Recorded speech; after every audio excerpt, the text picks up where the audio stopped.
Inilah 7 lapisan langit dan para penghuninya yang membuat kita terkagum-kagum dengan ciptaan Allah Subhanahu wa Ta'ala.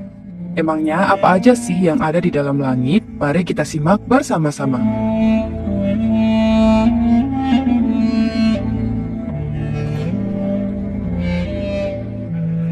Assalamualaikum teman-teman doyan cerita. Sehat sejahtera untuk kalian semua yang selalu setia dengerin doyan cerita. Semoga kalian semua selalu dalam lindungan Allah Ta'ala dan semoga rezeki dan urusan kalian selalu dilancarkan. Tuliskan hajat kalian di kolom komentar, semoga apa yang kalian inginkan segera terwujud. Di video kali ini kita akan mengupas tentang 7 lapisan langit beserta para penghuninya. Pernah nggak sih kalian membayangkan menjelajahi langit yang tak terbatas? Langit itu sangat luas, berlapis-lapis dan nggak terbatas. Penciptaan 7 lapisan langit ini telah diterangkan secara jelas dalam Al-Quran. Beberapa ayat yang menjelaskan fenomena tersebut, yang menciptakan 7 langit berlapis-lapis. Tidak akan kamu lihat sesuatu yang tidak seimbang pada ciptaan Tuhan yang Maha Pengasih. Maka lihatlah sekali lagi, adakah kamu lihat sesuatu yang cacat? Quran Surat Al-Mulk ayat 3. Dalam surat Al-Mulk ayat 3 itu menerangkan jika Allah telah menciptakan langit secara bertingkat. Tidak ada tiang penyangga dan tali temali yang mengikatnya. Tiap langit akan menempati ruangan yang telah ditentukan baginya. Tiap-tiap langit juga akan berjalan mengikuti garis edar yang telah ditentukan baginya. Hal itu telah dijelaskan dalam Quran yang berbunyi, Dia menciptakan langit tanpa tiang sebagaimana kamu melihatnya. Quran Surat Luqman ayat 10. Sebagian ulama tafsir telah mengartikan jika kata 7 langit diterjemahkan sebagai galaksi-galaksi yang terdapat di luar angkasa yang jumlahnya tak terhitung. Sungguh besar ciptaan Allah Subhanahu wa Ta'ala, Tuhan yang tiada tandingannya. Dan di tiap-tiap lapisan langit ini, dari lapisan langit pertama hingga lapisan langit ke-7 memiliki karakteristik yang berbeda-beda dan memiliki penghuni yang begitu banyak. Jadi, saya akan membawa kalian semua untuk menyelami misteri 7 lapisan langit yang tak hanya memukau mata, tapi juga menggugah jiwa. Kita akan terbang melintasi lapisan demi lapisan, menemukan rahasia yang tersimpan sejak zaman Nabi Muhammad SAW dalam perjalanan Isra Mi'rajnya yang super dahsyat, sebuah mukjizat yang Allah berikan kepada manusia pilihannya yang mampu menembus tiap-tiap lapisan langit, perjalanan yang istimewa bertemu dengan makhluk-makhluk penghuni langit. Dari pertemuan dengan para nabi di setiap langit, hingga dialog dengan Maha Pencipta di Sidratul Muntaha. Peristiwa Isra Mi'raj tercatat dalam Al-Quran yang berbunyi, Maha Suci Allah yang telah memperjalankan hambanya pada suatu malam dari Al-Masjidil Haram ke Al-Masjidil Aqsa yang telah kami berkahi sekelilingnya agar kami perlihatkan kepadanya sebagian tanda-tanda kebesaran kami. Sesungguhnya dia adalah Maha Mendengar lagi Maha Melihat. Quran Surat Al-Isra ayat 1. 7 lapisan langit yang akan kita temukan melalui kisah Rasulullah bertemu para penghuni langit melalui sumber dari Al-Quran dan hadis. Jadi siapkan diri kalian untuk ekspedisi yang akan mengubah cara pandang kita tentang alam semesta. Sebelum kita mulai petualangan spiritual yang akan membawa kita lebih dekat dengan penciptaan langit yang megah ini, alangkah baiknya buat teman-teman doyan cerita untuk tekan tombol like, komen, dan subscribe agar kami lebih semangat lagi untuk merangkum dan membawakan info yang unik dan menarik untuk kalian semua. Langit pertama. Dari para sahabat Rasulullah SAW, banyak yang meriwayatkan hadis terkait Isra Mi'raj. Mereka adalah Anas bin Malik, Abu Dzar, Malik bin Sya'sya'ah, Ibnu Abbas, Jabir, Abu Hurairah, dan Ubay bin Ka'ab. Selain itu, masih ada Buraidah ibnul Husayb al-Aslami, Uzaifah ibnul Yaman, Syaddad bin Aus, Syuhaib, Abdurrahman bin Qurat, Ibnu Umar, Ibnu Mas'ud, Ali, dan Umar. Salah satunya juga hadis yang menceritakan tentang perjalanan Isra Mi'raj, perjalanan Rasulullah di tiap-tiap lapisan langit, yakni dari Anas bin Malik. Di langit lapisan pertama ini dinamakan dengan langit dunia karena dekat dengan bumi. Bentuk dari langit ini terbuat dari emas dan kuncinya dari cahaya. Penghuni langit pertama ini tentu saja ada para malaikat. Malaikat pada langit pertama ini bertugas menyeleksi amal perbuatan manusia dari pergunjingan. Jika amal yang naik terdapat unsur ghibah, maka akan dikembalikan ke pemiliknya. Malaikat yang bertugas menjaga pintu langit pertama adalah Malaikat Ridwan. Beliau adalah malaikat yang sangat dihormati dalam Islam dan dikenal sebagai penjaga surga. Malaikat Ridwan memiliki peran penting dalam menjaga pintu langit pertama dan pintu surga. Pada langit pertama ini, Rasulullah disambut hangat dan gembira oleh penduduk langit pertama. Penghuni di langit pertama ini yakni Nabi Adam alaihissalam serta ruh-ruh manusia lainnya. Rasulullah bertemu Nabi Adam alaihissalam di langit pertama dengan bentuk dan postur sebagaimana Allah menciptakannya. Nabi Adam memberikan salam dan doa kepada Rasulullah. Dari Imam Bukhari meriwayatkan, saat Rasulullah bertemu Nabi Adam, Rasulullah melihat di samping kanan dan kiri Nabi Adam alaihissalam ada kumpulan banyak manusia. Saat melihat ke kanan, Nabi Adam alaihissalam tertawa, dan saat melihat ke kiri, Nabi Adam alaihissalam menangis. Rasulullah Shallallahu alaihi wasallam bertanya kepada Jibril, "Wahai Jibril, siapa dia?" Jibril menjawab, "Dia Adam, dan mereka itu anak keturunannya." Saat melihat ke sebelah kanan Adam tertawa, mereka adalah para penghuni surga.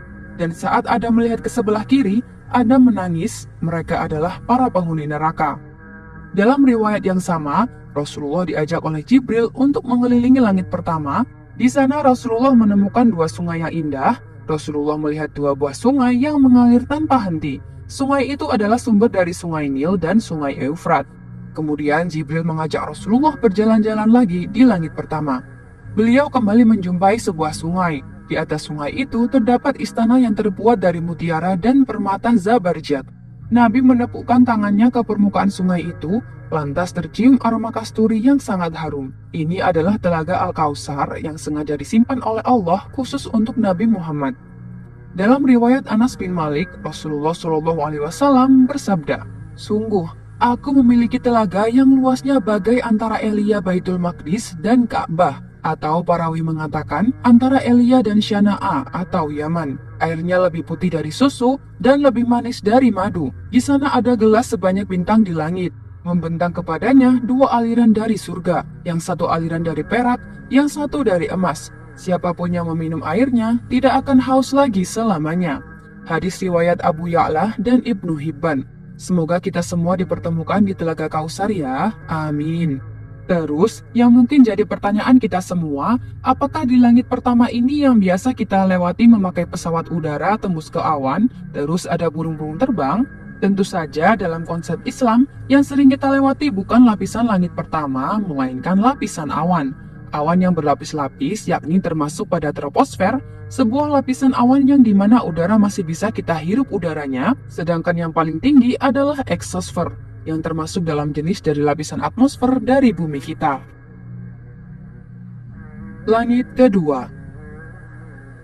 Lapisan langit kedua ini disebut dengan ma'un yang terbuat dari besi atau marmer putih. Penjaganya bernama Malaikat Rubail yang menyeleksi amal perbuatan manusia dari rasa paling mulia. Saat Rasulullah naik ke langit kedua, seperti sebelumnya, Rasulullah dan Jibril disambut kedatangan oleh penghuni langit.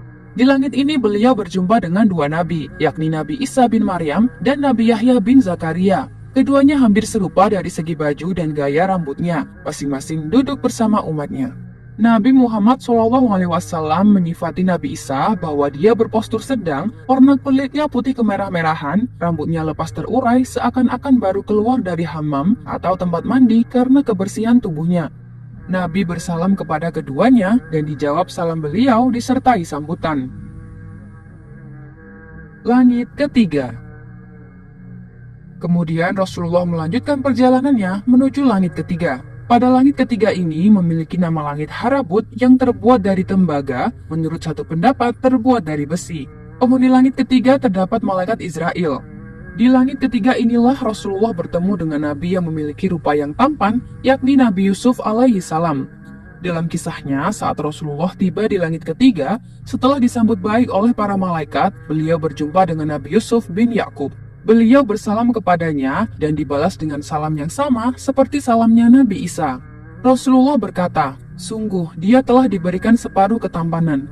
Dalam riwayat lain, beliau bersabda, "Dialah paling indahnya manusia yang diciptakan Allah. Dia telah mengungguli ketampanan manusia lain, ibarat cahaya bulan purnama mengalahkan cahaya seluruh bintang." Dalam riwayat lainnya, Nabi Yusuf memberikan setengah ketampanannya kepada Rasulullah. Langit keempat. Kemudian Rasulullah melanjutkan perjalanannya menuju langit keempat. Pada langit keempat ini dinamakan dengan langit zahir yang terbuat dari tembaga. Menurut suatu pendapat, ada yang terbuat dari perak. Penghuni langit keempat ada malaikat air mata, yakni malaikat Kasfiyail, serta Nabi Idris alaihi salam. Saat tiba di langit keempat, Rasulullah bertemu Nabi Idris alaihissalam. Nabi Idris menyambut Nabi Muhammad SAW lalu mendoakannya. Dalam kitab Qasasul Anbiya dijelaskan, saat Rasulullah melintas di depan Nabi Idris berkata, "Selamat datang saudara yang saleh dan Nabi yang saleh." Dalam kitab Qisasul Anbiya mengisahkan bagaimana Nabi Idris bisa naik ke langit keempat. Allah Subhanahu wa Ta'ala berfirman, "Dan kami telah mengangkatnya ke martabat yang tinggi." Quran Surat Maryam ayat 57. Ayat tersebut menyebutkan bahwa Nabi Idris alaihissalam diangkat ke martabat yang tinggi. Ketinggian martabat Nabi Idris alaihissalam ini telah ditegaskan di dalam kitab Asy-Syalihin, Sahih Bukhari dan Muslim tentang hadis Isra Mi'raj bahwa Rasulullah SAW pernah bertemu dengan Nabi Idris yang berada di langit keempat. Ibnu Abu Nujaih telah meriwayatkan bahwa Nabi Idris diangkat ke langit dan tidak mati. Perihalnya sama dengan pengangkatan Nabi Isa. Hal yang sama telah dikatakan oleh Ad-Dahah Ibnu Muzahim. Malaikat maut mencabut nyawanya Nabi Idris, maka saat itu juga beliau wafat. Malaikat maut menangis dan berdoa kepada Allah agar mengembalikan nyawa sahabatnya Idris. Allah mengabulkan doanya dan menghidupkan kembali Nabi Idris alaihissalam. Malaikat maut merangkul Nabi Idris yang hidup kembali sambil bertanya, "Wahai saudaraku, bagaimana rasanya pahitnya kematian?" Nabi Idris menjawab, "Sesungguhnya hewan ketika dikuliti hidup-hidup, maka sakitnya kematian 1000 kali lipat lebih berat daripada hal itu." Malaikat maut berkata, "Padahal aku mencabut nyawamu dengan halus, dan itu belum pernah aku lakukan kepada seorang pun sebelumnya." Langit kelima. Setelah bertemu dengan Nabi Idris dan bertegur sapa saling memberi salam, Rasulullah melanjutkan perjalanannya ke langit kelima. Langit kelima ini dinamakan dengan langit Musyirah yang terbuat dari perak. Menurut suatu pendapat, ada yang terbuat dari emas. Tentu saja penghuni langit kelima juga diisi dengan para malaikat yang terus bertasbih dan beribadah kepada Allah. Di langit kelima, Rasulullah berjumpa dengan Nabi Harun bin Imran. Nabi Harun alaihissalam adalah saudara dari Nabi Musa alaihissalam. Separuh janggutnya hitam dan separuhnya lagi putih karena uban, memiliki jenggot yang lebat dan panjang. Di sekitar Nabi Harun, tampak umatnya sedang khusyuk mendengarkan petuahnya. Saat berjumpa dengan Rasulullah, tentu saja sambutan hangat dan tegur sapa saling memberi salam selalu tercurahkan. Seperti momen-momen bertemu para nabi di langit sebelumnya, tampak dengan bahagia. Langit keenam. Setelah bertemu dengan Nabi Harun alaihissalam, Rasulullah pun melanjutkan perjalanannya menuju langit keenam. Di langit keenam ini dinamakan dengan langit Kholisah yang terbuat dari emas. Menurut suatu pendapat ada yang terbuat dari intan dan permata. Penjaga pintu langit keenam adalah malaikat Tautoil, yakni malaikat yang bertugas menjaga rahmat. Tentu saja juga ada para malaikat lain yang mendiami langit keenam ini. Setelah sampai di langit keenam, beliau berjumpa beberapa nabi dengan umat mereka masing-masing. Ada seorang nabi dengan umat tidak lebih dari 10 orang, ada lagi dengan umat di atas itu, bahkan ada lagi seorang nabi yang tidak ada pengikutnya. Kemudian beliau melewati sekelompok umat yang sangat banyak menutupi ufuk, ternyata mereka adalah Nabi Musa dan kaumnya. Kemudian beliau diperintah agar mengangkat kepala beliau yang mulia. Tiba-tiba beliau tertegun dan kagum karena pandangan beliau tertuju pada sekelompok umat yang sangat banyak menutupi seluruh ufuk dari segala sisi. Lalu ada suara, "Itulah umatmu." Dan selain mereka terdapat 70.000 orang yang masuk surga tanpa hisab. Pada tahapan langit keenam inilah beliau berjumpa dengan Nabi Musa alaihissalam, seorang nabi dengan postur tubuh tinggi, putih kemerah-merahan kulit beliau. Nabi SAW bersalam kepadanya dan dijawab oleh beliau disertai dengan doa. Setelah itu Nabi Musa berkata, "Manusia mengaku bahwa aku adalah paling mulianya manusia di sisi Allah, padahal dia Rasulullah SAW lebih mulia di sisi Allah daripada aku." Setelah Rasulullah melewati Nabi Musa untuk melanjutkan perjalanannya ke langit ketujuh, Nabi Musa alaihissalam pun menangis. Kemudian Nabi Musa alaihissalam ditanya akan hal tersebut. Nabi Musa pun menjawab, "Aku menangis karena seorang pemuda yang diutus jauh setelah aku, tapi umatnya lebih banyak masuk surga daripada umatku. Beruntunglah kita sebagai umat Muhammad. Bagaimana tidak? Umat Muhammad adalah umat yang terakhir, tapi kelak menjadi umat yang pertama yang dipersilakan memasuki pintu surga." Seperti yang tertuang dalam hadis Nabi SAW, Rasulullah bersabda, "Kita adalah yang terakhir masanya di dunia, tetapi yang pertama di hari kiamat, kitalah yang akan masuk surga terlebih dahulu." Hadis riwayat Muslim. Lapisan langit ketujuh. Di langit ketujuh ini dinamakan dengan langit labiyah yang terbuat dari yakut merah.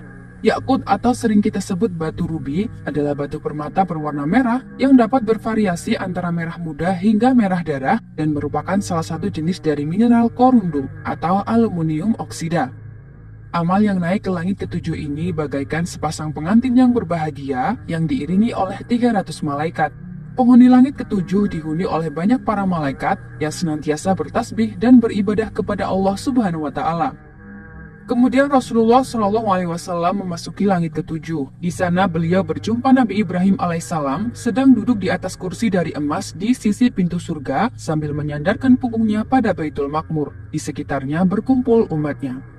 Setelah Rasulullah bersalam dan dijawab dengan salam dan doa serta sambutan yang baik, Nabi Ibrahim berpesan, "Perintahkanlah umatmu untuk banyak menanam tanaman surga. Sungguh, tanah surga sangat baik dan sangat luas." Rasulullah bertanya, "Apakah tanaman surga itu?" Nabi Ibrahim menjawab, "Zikir la haula wala quwata illa billahil aliyyil azim." Dalam riwayat lain, beliau berkata, "Sampaikan salamku kepada umatmu. Beritakanlah kepada mereka bahwa surga sungguh sangat indah tanahnya. Tawar airnya dan tanaman surgawi adalah subhanallah walhamdulillah wala ilaha illallah wallahu akbar." Kemudian Rasulullah diangkat sampai ke Sidratul Muntaha, sebuah pohon amat besar sehingga seorang penunggang kuda yang cepat tidak akan mampu untuk mengelilingi bayangan di bawahnya sekalipun memakan waktu 70 tahun. Dari bawahnya memancar sungai air yang tidak berubah bau, rasa dan warnanya, sungai susu yang putih bersih, serta sungai madu yang jernih, penuh dengan hiasan permata zamrud dan sebagainya sehingga tidak seorang pun mampu melukiskan keindahannya. Ibnu Katsir mengatakan sanad hadis ini jayyid lagi kuat. Imam Ahmad juga meriwayatkan dari Ibnu Mas'ud radhiyallahu an yang mengatakan bahwa Rasulullah Shallallahu alaihi wasallam telah bersabda, "Jibril datang kepadaku dengan mengenakan pakaian yang bertaburan penuh dengan mutiara. Adapun maksud sesuatu yang melingkupinya adalah cahaya," dijelaskan dalam hadis Nabi Shallallahu alaihi wasallam. "Ketika dimi'rajkan ke langit, aku dinaikkan ke Sidratul Muntaha. Kemudian aku melihat cahaya yang agung. Daun-daun Sidratul Muntaha itu seperti kuping-kuping gajah, dan buah-buahnya seperti kendi besar. Di sana ada 4 sungai yang dari akarnya keluar 2 sungai luar dan 2 sungai dalam. Saat itu aku bertanya, 'Apa ini Jibril?' Ia menjawab, 2 sungai dalam adalah 2 sungai di surga, sedangkan 2 sungai luar adalah sungai Nil dan Eufrat." Hadis riwayat Ahmad. Disebutkan, Sidratul Muntaha adalah pohon tempat terakhirnya arwah para syuhada yang senantiasa mendapat karunia Allah. Pohon tersebut berada di atas langit ketujuh, di sebelah kanan Arasy, dengan daun-daun seperti kuping-kuping gajah, buah-buahnya seperti kendi besar, dahan-dahannya berupa mutiara, yakut, dan zabarjat. Yakut sendiri adalah batu rubik permata yang berwarna merah delima, dan zabarjat adalah batu kristal yang berwarna hijau kekuningan serta transparan. Dikutip dari tafsir Muqatil bin Sulaiman. Saat Rasulullah diangkat ke Sidratul Muntaha, lalu beliau diliputi oleh awan dengan beraneka warna. Pada saat inilah Jibril mundur dan membiarkan Rasulullah berjalan seorang diri. Karena Jibril tahu, hanya beliaulah yang mampu untuk melakukan hal ini, berjumpa dengan Allah Subhanahu wa Ta'ala.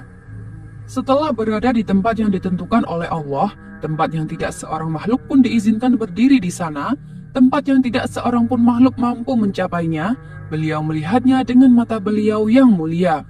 Saat itu beliau langsung bersujud di hadapan Allah Subhanahu wa Ta'ala. Rasulullah berdialog dengan Allah Subhanahu wa Ta'ala. Nabi bersabda, "Ya Allah, Engkau telah menjadikan Ibrahim sebagai khalil kawan dekat. Engkau mengajak bicara Musa. Engkau berikan Daud kerajaan dan kekuasaan yang besar.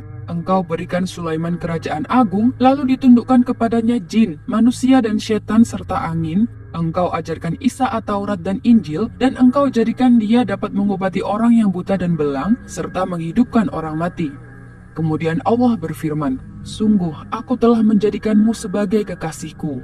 Dalam Sahih Imam Muslim diriwayatkan dari sahabat Anas bin Malik bahwa Rasulullah bersabda, "Kemudian Allah mewajibkan kepadaku dan umat 50 salat sehari semalam, lalu aku turun kepada Musa di langit ke-6, lalu dia bertanya, 'Apa yang telah Allah wajibkan kepada umatmu?' Aku menjawab, 50 salat. Musa berkata, 'Kembalilah kepada Rabb-mu, dan mintalah keringanan, sebab umatmu tidak akan mampu untuk melakukannya.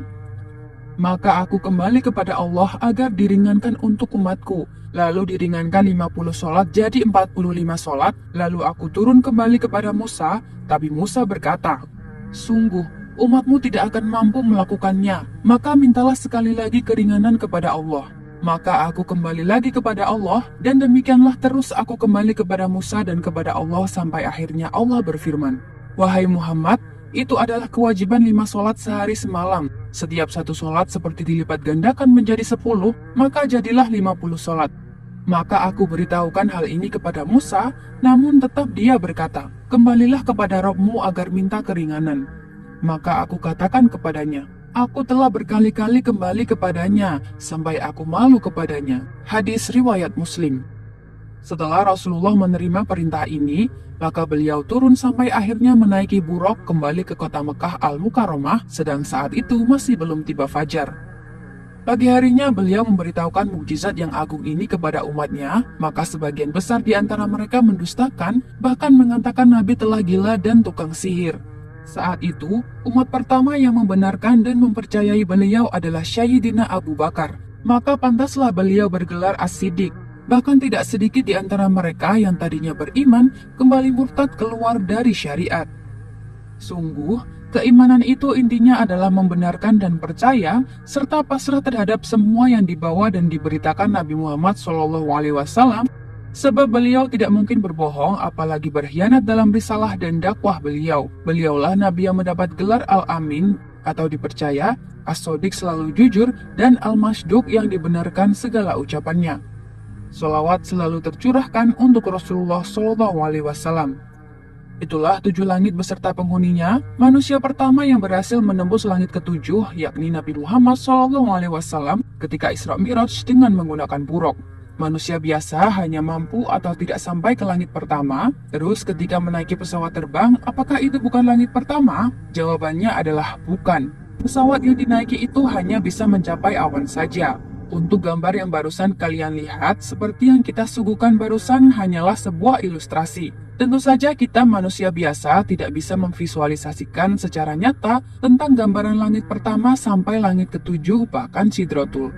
Sesungguhnya, hanya Allah lah yang maha tahu dan manusia terpilihnya yang mengetahui bentuk langit pertama hingga langit ke-7 seperti Rasulullah SAW. Wallahu a'lam bishawab. Demikianlah yang bisa saya sampaikan. Yang benar datanya dari Allah, dan mohon maaf bila ada kurang atau keliru itu datanya dari saya pribadi selaku manusia biasa. Semoga teman-teman doyan cerita semuanya senantiasa dalam lindungan Allah dan selalu dilancarkan rezeki dan segala urusannya. Semoga apa yang kalian inginkan segera terwujud. Sampai jumpa di video dan kisah menarik selanjutnya. Wassalamualaikum warahmatullahi wabarakatuh.